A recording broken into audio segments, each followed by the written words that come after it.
Hello, I'm Julia Noguchi. Welcome to Service Learning at AMS. In this short video, we explain what service learning is and its potential benefits. We also provide some examples of the numerous ways to connect this work with your development as future physicians. There are 3 parts to service learning. 1, service to the community in activities that respond to community-identified needs. 2, experience that prepares you for your service learning activities. And finally, reflection on your participation in the activity, the medical school curriculum, and your role as a citizen and as a medical professional. You have several options for participation in service learning. The doctoring program at AMS identifies community-based organizations and activities that align with your clinical skills curriculum and makes them available to you. We also feel that it's important to recognize the ways that you're already engaging with the local community. To that end, we update a list of pre-clerkship electives that count for service learning. Finally, you may identify your own project or activity based on your interests. Let's hear from some of our community partners about working with our students and from students who have recently finished their service work. I completed my service learning this year at the Rhode Island Free Clinic. I worked at the Burnside Park Health Fair led by RIMNIP, Rhode Island Medical Navigator Partnership Program. I did my service learning with the Nonviolence Institute. I was involved in pre-opping patients for surgical abortions at an abortion clinic in Massachusetts. We held a fair where people in the community, not just limited to homeless and low-income people, but just like anyone in the community could come to this fair, and I handled the blood glucose and blood pressure monitoring table. At the Rhode Island Free Clinic, I was the check-in volunteer and also was the COVID screener. It was kind of a dual role. So I would check in the patients for their appointment when they would arrive at the clinic and also just ask them typical COVID screening questions and take their temperature. I also got to practice my Spanish. I would say the majority of the patients at Rhode Island Free Clinic are solely Spanish speaking. I'm not fluent in Spanish, but just getting to practice the simple questions.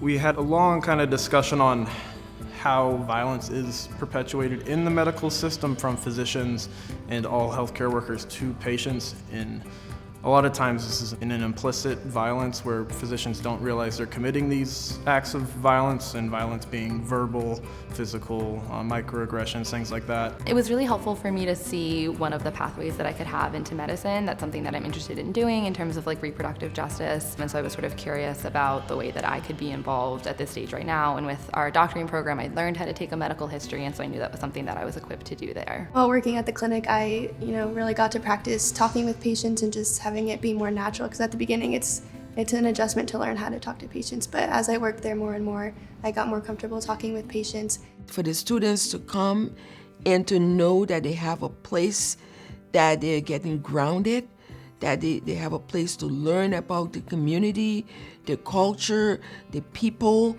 who that maybe they're not accustomed to. The work ethic of the students who we had sign up and show up at the clinics was just like incredible.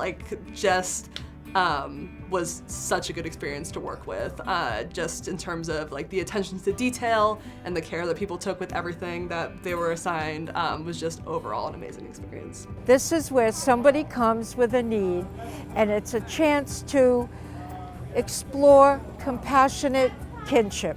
That's a fancy word for a strength that'll follow them through their entire medical training. Just the kindness, the way you speak to somebody, the way you approach them, your attitude, all of those things makes a difference. We felt that there was a lot of gratitude from the students, because when they come in, the elders are very loving and welcoming, and it would just make them feel like they were their grandchildren, and so they just knew that they were embraced here, and that there was a lot of opportunity for them to get what they needed, the skills that they needed to be able to do the work once they graduated from school. I think it's really meaningful to work with traditionally underserved populations and see how much it means to them.